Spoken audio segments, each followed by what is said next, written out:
नमस्ते बच्चों, कैसे हैं आप? चलिए शुरू करते हैं आज की कक्षा।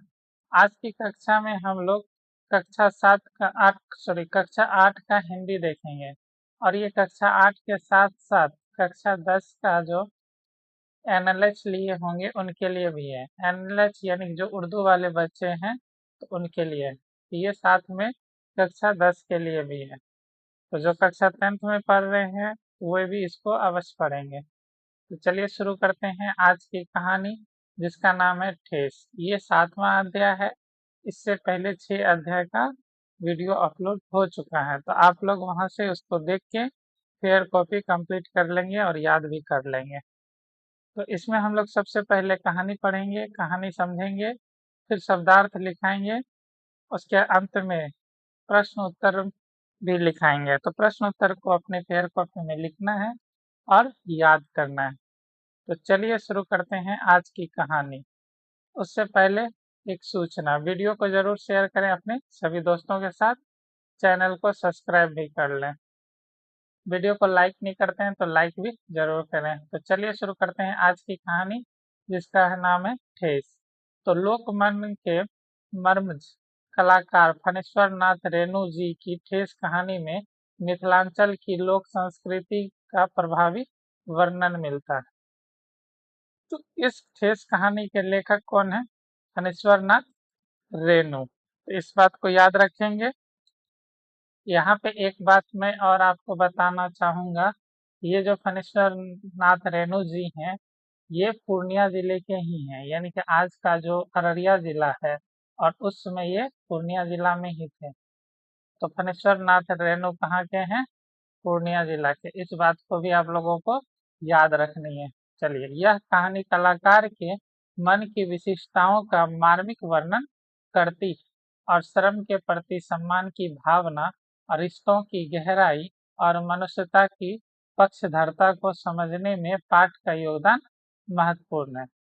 आंचलिक कहानी की खूबसूरती, घटना एवं संवेदना की दृष्टि से भी कहानी उल्लेखनीय है। तो सबसे यहाँ पे एक और शब्द आया है मिथिलांचल। तो मिथिलांचल जो है ये पूर्णिया, कटिहार, अररिया, किशनगंज, ये सब को मिला, उसके बाद सुपौल और साथ में ही दरभंगा तक जो है मिथिलांचल का ही एरिया कहलाता है। यानी कि कुल मिला के अगर हम कहें तो उत्तरी बिहार का जो एरिया है उसको हम लोग क्या कहते हैं? मिथिलांचल कहते हैं। ठीक है, तो उत्तरी बिहार यानी कि गंगा नदी के उत्तर की ओर जो है उसको क्या कहते हैं? मिथिलांचल। चलिए अब कहानी पे लौटते हैं और कहानी शुरू करते हैं।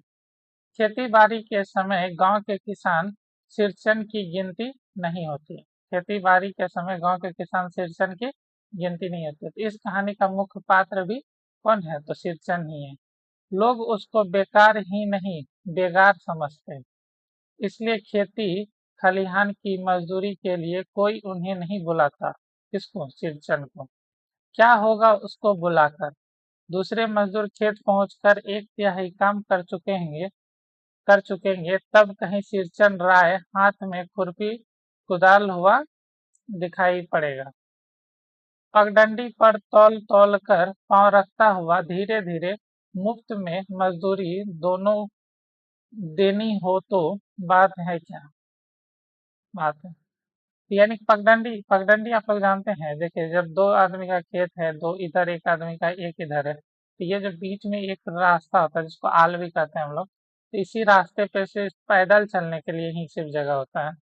ठीक है, उसमें गाड़ी वगैरह नहीं जा सकता, तो उसी को पगडंडी कहा जाता है। तो यहाँ पे जो सिरचन है उसको कोई भी अपने खेत में काम करने के लिए भी नहीं बुलाता। आज सिरचन को मुफ्तखोर और कामचोर या चकटोर कहले कोई। एक समय था जबकि उसकी मड़ैया के पास बड़े बड़े बाबू लोग की सवारियां बंधी रहती थी और उसे लोग पूछते ही नहीं थे, उसकी खुशामदीद भी करते थे। अरे सिरचन भाई, अब तो तुम्हारे ही हाथ में यह कारीगरी रह गई है। सारे इलाके में एक दिन का समय निकाल कर चलो। कल बड़े भैया की चिट्ठी आई है शहर से। सिरचन से एक जोड़ा चिक बनवा कर भेज दो। ठीक है, तो क्या कहता है? कि शीर्षन से एक जोड़ा क्या बनवा के भेज दो, चिक बनवा के भेज दो। चिक जो होता है क्या होता है जानते हैं? चिक होता है बांस की तिल्लियों से बना झीना पर्दा। यानी कि बांस को जो है, बांस को फाड़ फाड़ के पतला पतला बना के आप देखेंगे इस टाइप से उसमें जो है इस टाइप से गुथा हुआ टाइप से बनाया जाता है। और ये कहाँ लगाया जाता है? खिड़की में लगाया जाता है। तो इसकी कारीगरी में कौन माहिर था? शीर्चन था। ठीक है। और जिसको क्या कहते हैं हम लोग? चिक कहते हैं। तो चिक जो होता है, चिक क्या होता है? बांस से बना, बांस से बना पर्दा होता है। ठीक है, बांस से बना पर्दा को हम लोग क्या कहते हैं? चिक कहते हैं। मुझे याद है मेरी माँ जब कभी शीर्चन को बुलाने के लिए कहती, मैं पहले ही पूछ लेता भोग क्या क्या लगेगा। भोग क्या मतलब उस समय शीर्चन का इतना बोलबाला था उसकी कारीगरी का कि लोग उसको बहुत कुछ देते थे उसके कारीगरी को। माँ हंसकर कहती, जा जा बेचारा मेरे काम में पूजा भोग की बात नहीं उठाता कभी। और ब्राह्मण टोला के पंचानन चौधरी के छोटे लड़के को एक बार मेरे सामने ही बेपानी कर दिया था। सिरचन ने तुम्हारी भाभी नाखून से काट कर तरकारी परोसती है और इमली का रस डालकर कढ़ी, तो हम कहार तुम्हारों ही की घरवाली बनाती है। तुम्हारी भाभी ने कहाँ सीखा? इसलिए सिरचन को बुलाने के पहले माँ से पूछ लेता। सिरचन को देखते ही माँ हुलसकर कहती, आओ सिरचन, आज नैनू मथ रही थी तो तुम्हारी याद आ गई। तो नैनू क्या होता है? तो नैनू जो होता है ये मक्खन होता है। नैनू किसको कहते हैं? मक्खन को। दूध को मथते हैं तो मक्खन बनता है ना, उसी को नैनू कहते हैं। ठीक है, मक्खन। तो नैनू मथ रही थी तो तुम्हारी याद आ गई। घी की दाढ़ी यानी कि खखोरन के साथ चूड़ा तुमको बहुत पसंद है। यानी दूध जब हम लोग उबालते हैं तो उसमें जो लगा हुआ रह जाता है अगल बगल, तो उसके साथ वो चूड़ा बहुत खाता है। ठीक है। तो और बड़ी बेटी के ससुराल से संवाद भेजा है, उसकी ननद रूठी हुई है और मोती की शीतल पार्टी के लिए। तो शीतल पार्टी क्या होता है? शीतल पार्टी जो होता है ये चटाई होता है। ये क्या है? चटाई। ठीक है। सिरचन अपनी पनियाई जीभ को संभाल कर हंसता और घी की सौंधी सुगंध सूंघकर ही आ आ रहा हूँ भाभी। नहीं तो इस शादी ब्याह के मौसम में दम मारने की भी छुट्टी कहाँ मिलती। यानी कि शादी ब्याह का जब मौसम होता है तो उसमें सिरचन को बहुत कुछ सामान बनाने का ऑर्डर मिलता है। सिरचन जाति का कारीगर है। एक एक मोती और पटेर को हाथ में लेकर बड़े जतन से उसकी कुच्ची बनाता और फिर कुच्चियों को रंगने से लेकर सुतली सुलझाने में पूरा दिन समाप्त। काम करते समय उसकी तन्मयता में जरा भी बाधा नहीं पड़ी कि गेहूं सांप की तरफ फुंकार उठता। यानी कि वो अगर वो काम कर रहा है तो उस पर अगर कोई भी बाधा कर रहा है उसके काम में तो वो पूरा गुस्से से लाल पीला हो जाता था। फिर किसी दूसरे से करवा लीजिए काम, ऐसा कह देता था। सिरचन मुंहजोर है, कामचोर नहीं।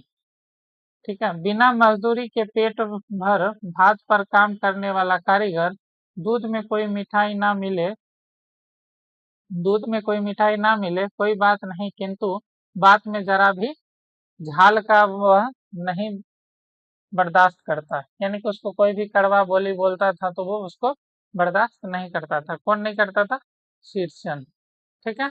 और मुख्य पात्र यही है कहानी का। शीर्षन को लोग चटोर भी समझते हैं। शीर्षन को लोग चटोर भी समझते हैं। तली बघारी हुई तरकारी, दही की कड़ी, मलाई वाला दूध, इन सब का प्रबंध पहले कर लो, तब शीर्षन को बुलाओ।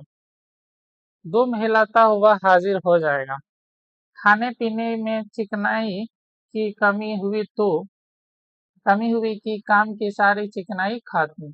यानी कि अगर आप खाने पीना उसको अच्छा से नहीं देते तो उसका काम में भी चिकनाई नहीं होता था, उसके काम में मन नहीं लगता था। ठीक है, अधूरा रख कर उठ खड़ा होता, यानी कि इस तरीके से वो काम को अधूरा छोड़ के ही उठ जाता था। आज तो अब अधक पल पाली दर्द से माथा टनटना रहा है। थोड़ा सा रह गया है, किसी दिन आकर पूरा कर दूंगा, और किसी दिन माने कभी नहीं आया। यानी कि वो अब काम में बहाना बना के वहां से भाग जाता था और उसका काम कभी खत्म करता ही नहीं था। मोती घास और पटेर की रंगीन शीतल पार्टी और बांस तितलियों की तिलमिलाती चीख, सतरंगे डोर के मोड़े, भूसी चुन्नी रखने के लिए मूंज की रस्सी के बड़े बड़े जाले, और हलवाहों के लिए ताल के सूखे पत्ते की छतरी टोपी, और तथा इसी तरह के बहुत से काम हैं जिन्हें सिरचन के सिवा गांव में कोई और नहीं जानता था। यह दूसरी बात है कि गांव में ऐसे कामों को बेकाम का काम समझते हैं लोग, और बेकाम का काम जिसकी मजदूरी में अनाज या पैसे देने की कोई जरूरत नहीं। पेट भर खिला दो, पूरा काम होने का पर एक आध पुराना धुना कपड़ा देकर विदा कर दो, कुछ भी नहीं बोलेगा, कुछ भी नहीं बोलेगा, ऐसी बात नहीं है। सिरचन को बुलाने वाले जानते हैं, सिरचन बात करने में भी कारीगर है।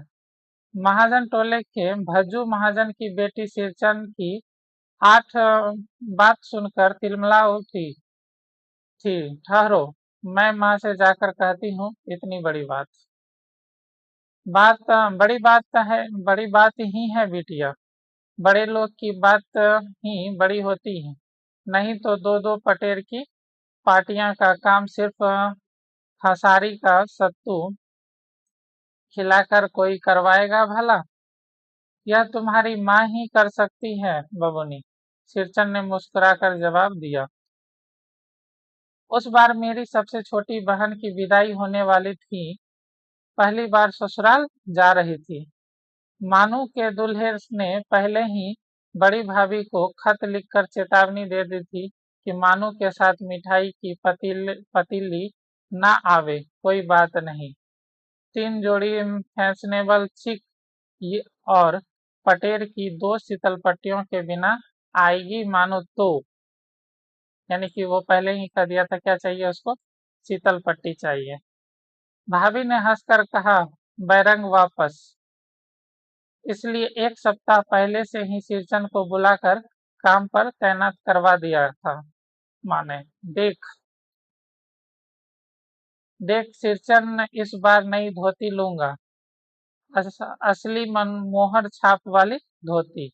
मन लगाकर ऐसा काम करो कि देखने वाले देखकर देखते ही रह जाए। ऐसा कौन कहा? तो जिसके यहाँ वो काम करने गई तो वो भाभी बोली। पान जैसी पतली छुरी से बांस की तितलियां और कमानियों को चिकनाता हुआ सिरचन अपने काम में लग गया। रंगीन सुतलियों में झब्बे डालकर वह बुनने बैठा, और 1.5 हाथ की बुनाई देखकर ही लोग समझ गए कि इस बार एकदम नए फैशन की चीज बन रही थी, जो पहले कभी नहीं बनी।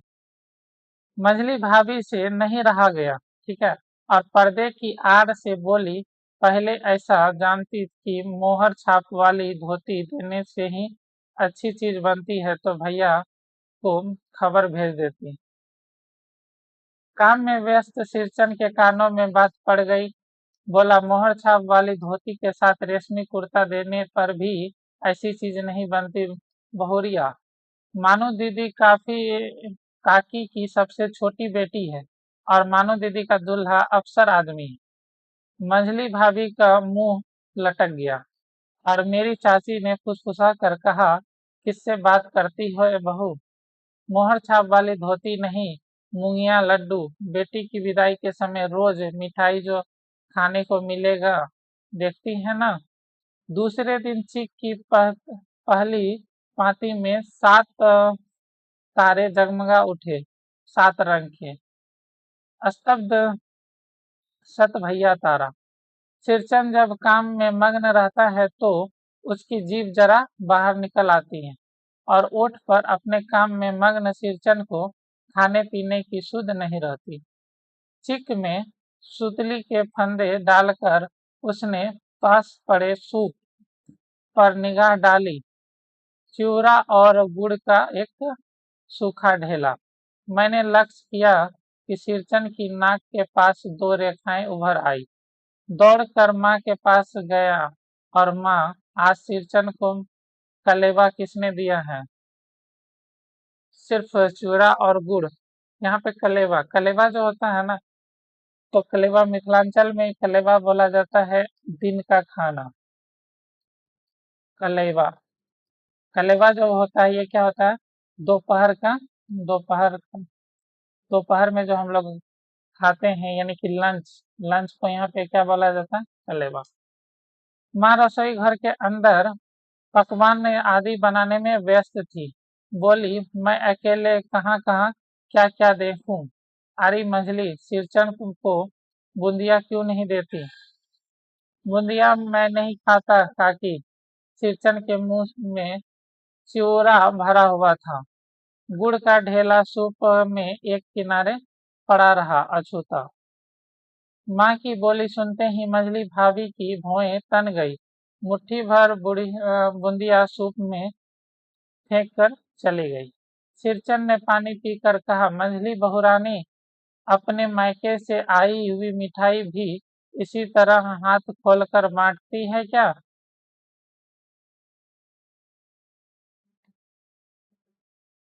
तो बस मछली भाभी अपने कमरे में बैठकर रोने लगी। चाची ने माँ के पास जाकर कहा, छोटी जाति के आदमी का मुंह भी छोटा होता, मुंह लगाने से सिर पर चढ़ेगा ही ना। किसी की नैहर ससुराल की बात क्यों करेगा वह? मछली भाभी माँ की दुलारी बहू है। और माँ तमक कर बाहर आई। सिरचन, तुम काम करने आए हो, अपना काम करो। बहुओं को बतकट्टू करने की क्या जरूरत? जिस चीज की जरूरत हो मुझसे कहो। सिरचन का मुंह लाल हो गया। उसने कोई जवाब नहीं दिया। बांस में टंगे हुए अधूरे चिक में फंदे डालने लगा।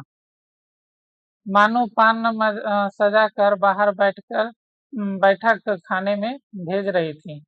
चुपके से एक पान का बीड़ा सिरचन को दे देती हुई बोली, इधर उधर देखकर सिरचन दादा, काम काज का घर, 5 तरह के लोग और 5 किस्म की बात करेंगे। तुम किसी की बात पर कान मत देना। सिरचन ने मुस्कुराकर पान का बीड़ा मुंह में ले लिया और अब चीजें चाची अपने कमरे में निकल रही थी। सिरचन को पान खाते देखकर अवाक हो गई। सिरचन ने चाची को अपनी ओर अचरज से घूरते हुए देखा। कहा, छोटी चाची, जरा अपनी डिबिया का गम कोआ जर्दा भी तो खिलाओ, बहुत दिन हुए। चाची कई कारणों से जली भुनी रहती थी। सिरचन से गुस्से उतारने का ऐसा मौका फिर नहीं मिल सकता। झकझकती हुई मक्खरी करता है, मस्करी करता है। तुम्हारी बढ़ी हुई जीभ में आग लगे। जीभ घर में भी पान और गम कोआ जर्दा खाते हो?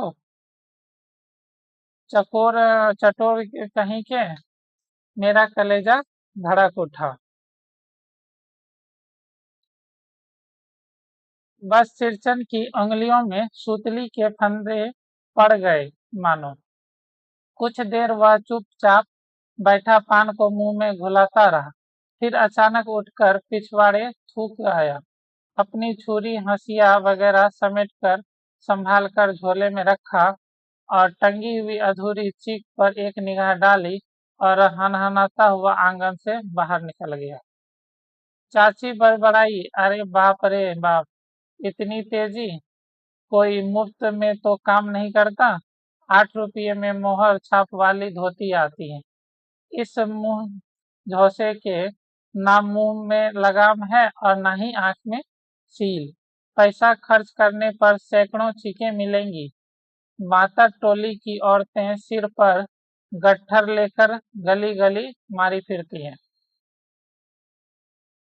मानू नहीं बोली, चुपचाप अधूरी चीख को देखती रही। सातों तारे मंद पड़ गए और माँ बोली, जाने दे बेटी, जी छोटा मत कर मानू, मेले में खरीद कर भेज दूंगी। तो सिरचंद क्या है, यहाँ पे गुस्सा करके निकल जाता है। ठीक है, तो सिरचंद को चाहिए, देखिए उसको भले ही पैसा आप कम दीजिए, जो भी दीजिए, लेकिन उसके पास बोली अच्छा बोलिए। तो ऐसा सिरचंद उम्मीद करता है। मानू को याद आई विवाह में सिरचंद के हाथ की शीतल पाटी दी थी माँ ने, और ससुराल वालों ने ना जाने कितनी बार खोल कर दिखाया था पटना और कोलकाता के मेहमान को। वह उठकर बड़ी भाभी के कमरे में चली गई। मैं सिरचंद को मनाने गया, देखा एक फटी हुई शीतल पाटी को लपेट कर वह कुछ सोच रहा है, और मुझे देखते ही बोला, बबुआ जी अब नहीं, कान पकड़ता हूँ अब नहीं, मोहर छाप वाली धोती लेकर क्या करूँगा, कौन पहनेगा। ससुरी खुद मरी और बेटी बेटियों को भी ले गई अपने साथ। बबुआ जी मेरे घर वाली जिंदा रहती तो ऐसी दुर्दशा भोगता। यह शीतल पाटी उसी की बुनी हुई है। यह शीतल पाटी को छूकर कहता हूँ, अब यह काम अब यह काम नहीं करूँगा, और गांव भर में तुम्हारी हवेली में कदर होती। अब क्या। मैं चुपचाप लौट आया, समझ गया कि कलाकार के दिल में ठेस लगी है और वह नहीं आ सकता। बड़ी भाभी अधूरी चीख में रंगीन छीट का झालर लगाने लगी।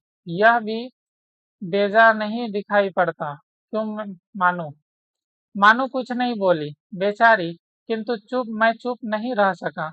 चाची और मंझली भाभी की नजर न लग जाए इसमें भी।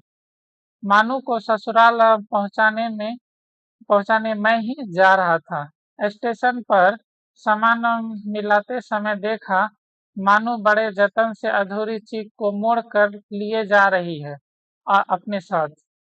मन ही मन सिरचन पर गुस्सा आया। चाची के सुर मिलाकर कोसने को भी जी हुआ। कामचोर चटोर। गाड़ी आई, सामान चढ़ाकर मैं दरवाजा बंद कर रहा था कि प्लेटफॉर्म पर दौड़ते हुए सिरचन पर नजर पड़ी। बबुआ जी। उसने दरवाजे के पास आकर पुकारा, क्या है। मैंने कहा क्या मैंने कहा क्या है। मैंने खिड़की से गर्दन निकालकर झिड़की के स्वर में कहा। सिरचन ने पीठ पर लदे हुए बोझ को उतारकर मेरी ओर देखा और दौड़ता आया। दरवाजा खोलिए, मीनू दीदी कहाँ है, एक बार देखूं। मैंने दरवाजे खोल दिए। सिरचन दादा मानो इतना ही बोल सका। ठीक है। और खिड़की के पास खड़े होकर सिरचन ने हकलाते हुए कहा, यह मेरी ओर से है, सब चीज है, दो दीदी। शीतल पाटी चीक और एक जोड़ी आसनी कुश की। गाड़ी चल पड़ी। मानो मोहर छाप वाले धोती का दाम निकालकर देने लगी। सिरचन ने जीभ को दांत से काटकर दोनों हाथ जोड़ दिए, मानो फूट फूट कर रो रही थी। मैं बंडल को खोलकर देखने लगा। ऐसी कारीगरी, ऐसी बारीकी, रंगीन सुतलियों के फंदे का ऐसा काम और पहली बार देखा था। यह है फणीश्वर नाथ रेणु द्वारा रचित कहानी। चलिए अब हम लोग इसका एक बार में सारांश मतलब ब्रीफिंग कर लेते हैं। कहानी को शुरू से अंत तक एक बार समझ लेते हैं छोटे से कुछ शब्दों में। तो ये जो कहानी है कक्षा 8 के हिंदी पाठ्यक्रम में शामिल ठेस हिंदी साहित्य की एक बेहद मार्मिक और प्रसिद्ध कहानी है। और इसके लेखक तो आप लोग को पता ही है, लेखक कौन है? फणीश्वरनाथ रेणु। यह कहानी ग्रामीण जीवन, लोक कला और एक कलाकार के स्वाभिमान के ताने बाने से बुनी हुई है। आइए इसके मुख्य बिंदुओं को भी समझ लेते हैं, कौन कौन इसका मुख्य बिंदु रहा। तो जैसे कहानी का मुख्य पात्र, तो आप लोग को पता है इसका कहानी का मुख्य पात्र कौन है? तो सिरचन। कहानी का मुख्य पात्र सिरचन है, जो गांव का एक अत्यंत कुशल कारीगर है। वह मोत, शीतल पाटी, चिक और बांस की तिल्लियों से बेहतरीन सजावटी चीजें बनाने में माहिर है। गांव के लोग उसे कामचोर, चटोर यानी कि खाने का शौकीन और मुफ्तखोर समझते हैं, क्योंकि वह खेती बाड़ी का काम नहीं कर सकता, लेकिन असल में वह एक सच्चा कलाकार है जो अपनी धुन में काम करता है। ठीक है। और सिरचन पैसे के लिए काम नहीं करता, उसके काम के बदले अच्छा भोजन और थोड़ा आदर सत्कार चाहिए। अगर कोई उससे प्यार से बात करे तो वह बिना कुछ लिए भी उससे बेहतरीन कलाकृति बना देता है उसके लिए।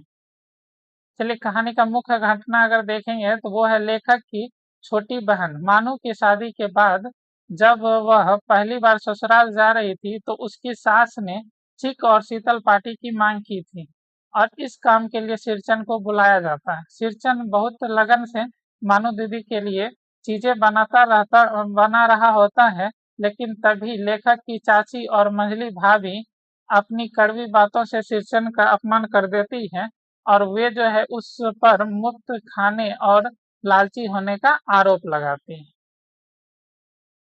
तो चाची और भाभी की बातें सिरचन के स्वाभिमान को गहरी ठेस यानी चोट पहुंचाती है और एक कलाकार का दिल टूट जाता है।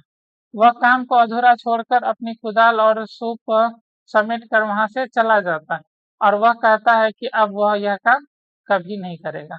अंत में जब मानो स्टेशन में से ट्रेन पकड़कर अपने ससुराल जाने वाली रहती है तो लेखक मानो दोनों उदास होते हैं कि वे सुंदर चीजें अधूरी रह गई। तभी अचानक सिरचंद दौड़ता हुआ स्टेशन पहुंचता है और उसके हाथ में एक बंडल होता है जिससे बेहतरीन चिक और शीतल पाटी होती है। उसने ये चीजें रात दिन जाग कर सिर्फ मीनू दीदी को उपहार में देने के लिए बनाई थी। जब मानू उसे उसके बदले पैसे देने की कोशिश करती है तो सिरचन रो पड़ता है और पैसे लेने से इनकार कर देता है। कहता है, यह मेरी तरफ से है दीदी, अपनी विदाई में रख लो। और अगर हम इस कहानी का संदेश के बारे में बात करेंगे तो वो यह है कि यह कहानी हमें सिखाती है कि किसी भी कलाकार की कला को पैसों से नहीं तौला जा सकता है और कलाकार को धन से ज्यादा आदर और स्नेह की जरूरत होते हैं। उसके बाद और कहानी की उस मानसिकता पर चोट करती है जहां हाथ से काम करने वाले हुनरमंद लोगों को बेकार और छोटा समझा जाता है। ठीक है। तो ये कहानी जो है हमें संवेदनशील होना और दूसरों के आत्मसम्मान की कद्र करना सिखाती है। तो ये कहानी फणीश्वर नाथ रेणु द्वारा रचित बहुत ही अच्छी कहानी है। ये कहानी पढ़ते पढ़ते मैं स्वयं भी अभी भावुक महसूस कर रहा हूँ। चलिए अब हम लोग इसके शब्दार्थ को देखते हैं। शब्दार्थ में देखते हैं तो सबसे पहला है पतीली। पतीली क्या होता है? तो पतीली होता है तांबे आदि की ऊंचे किनारे वाले गोलाकार बर्तन। बनियाई ये होता है ललचाई, पनियाई मतलब ललचाई। झाल, झाल मतलब होता है कटुता और वह कड़वा। चिक, चिक का अर्थ होता है बांस की तितलियों से बना झीना पर्दा। नैनू यानी मक्खन। और शीतल पाटी यानी चिकनी और पतली चटाई। चलिए अब हम लोग इस कहानी का जो प्रश्न उत्तर है उसको देखेंगे। इस शब्दार्थ को भी आपको लिखना है और याद करनी है फेयर कॉपी में। और अब जो हम बता रहे हैं आपको, मतलब ये प्रश्न उत्तर जो लिखवा रहे हैं इसको भी फेयर कॉपी में लिखनी है और याद करनी है। तो चलिए देखते हैं पहला प्रश्न। पहला प्रश्न है, गांव के किसान सिरचन को क्या समझते हैं? तो इसका उत्तर हो जाएगा, गांव के किसान सिरचन को कामचोर, बेकार का आदमी और धीरे धीरे काम करने वाला, नाप तौल कर काम करने वाला, मुफ्त में मजदूरी पाने वाला समझते हैं।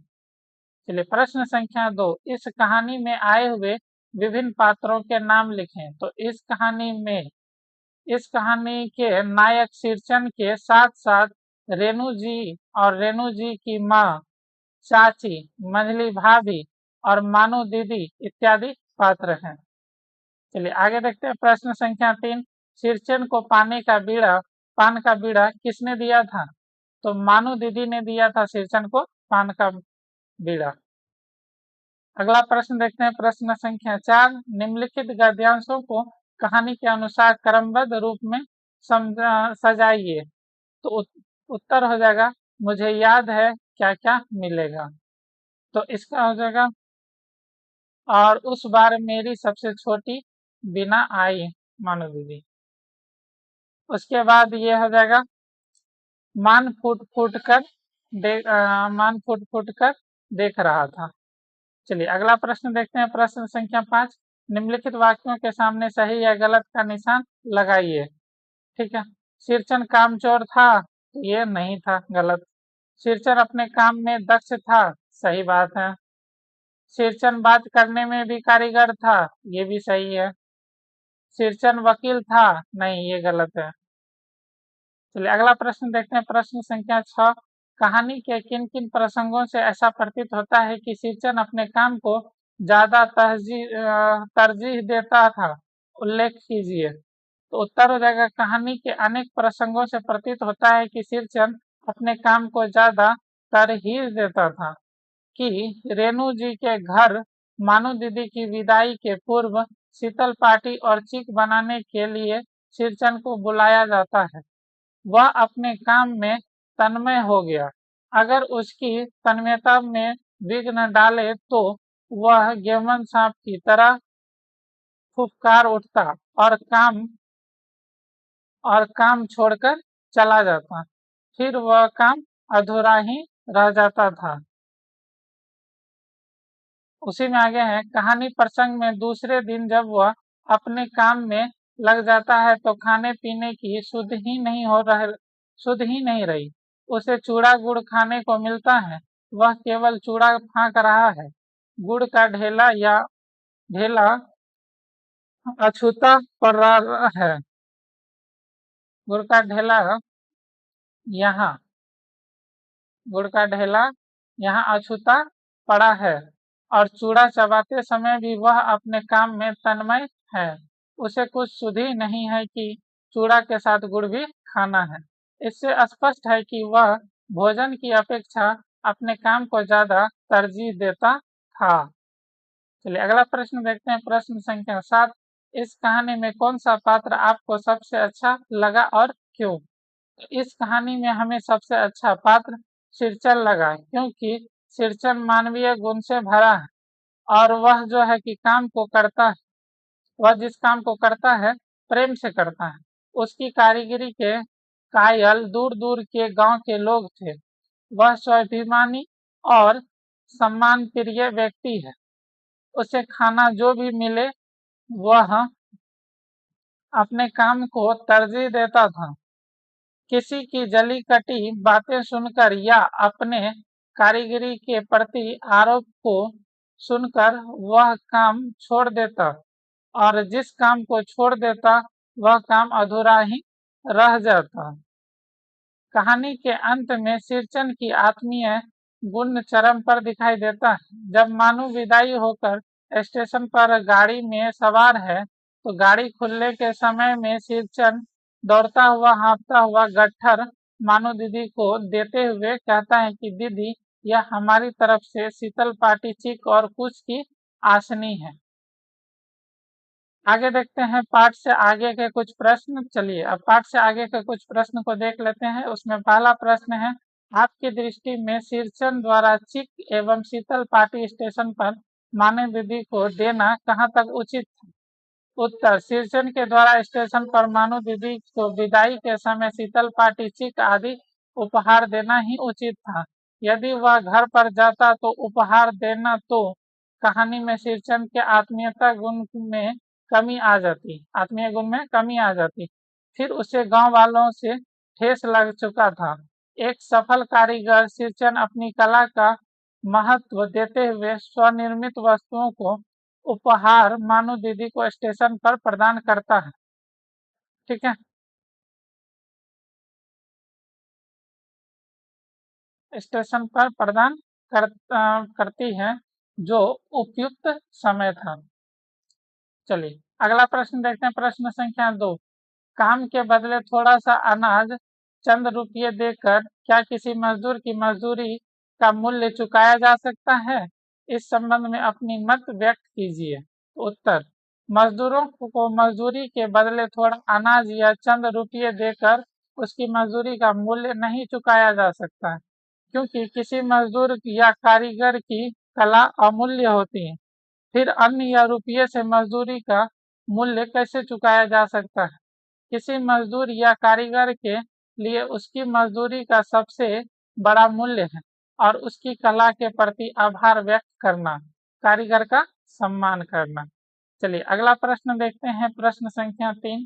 इस कहानी का अंत किए गए अंत से अलग और क्या हो सकता है, सोच कर लिखिए। तो इसका उत्तर हो जाएगा, किसी कहानी का अंत किए गए अंत से अलग हो सकता है, लेकिन ठेस शीर्षक कहानी का अंत चरमोत्कर्ष पर जाकर हुआ है, क्योंकि शीर्षन जो अपनी कारीगरी को पुनः नहीं करने का शपथ लेता है, वही शीर्षन मानू के घर से विदा हो जाने पर रास्ते में अपना उपहार शीतल पाटी चिक और कुश का आसनी प्रदान कर आत्मीयता का अनोखा परिचय देता है।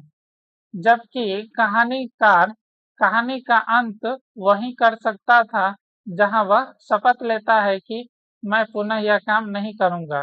कहानीकार समझ जाता है कि एक कलाकार को ठेस लगा है। शीर्षक के आधार पर वही कहानी का अंत किया जा सकता था। चलिए आगे देखते हैं, अब हम लोग व्याकरण के कुछ प्रश्न देख लेते हैं। ठीक है, तो व्याकरण में जो है कि पहला प्रश्न है, इस मुहावरे का वाक्य में प्रयोग करते हुए अर्थ स्पष्ट कीजिए। तो उसमें से पहला मुहावरा है, कान मत देना। तो उसके बातों पर कान मत देना, और कान मत देने का अर्थ होता है ध्यान मत देना। दम मारना, यानी कि बीमार व्यक्ति दम मार मार कर चलता, यानी कि रुक रुक कर चलना। मुंह में लगाम ना होना, श्याम के मुंह में लगाम नहीं है, मतलब जो मन में बातें आए बोल देना। सिर चढ़ाना, मदन अपने पत्नी को सिर पर चढ़ा लिया, यानी जरूरत से ज्यादा वैल्यू दे देना। तो यहीं पे हम लोग इस कहानी को करते हैं समाप्त। मिलेंगे अगले वीडियो में बहुत जल्द। ठीक है, अगली कक्षा में मिलेंगे। तब तक जो है कि आपको ये वीडियो शेयर कर देनी है अपने सारे दोस्तों के साथ। वीडियो को लाइक भी कर लेना है और चैनल को सब्सक्राइब कर लेना है। ठीक है, चलिए मिलते हैं अगले वीडियो में, तब तक के लिए जय हिंद।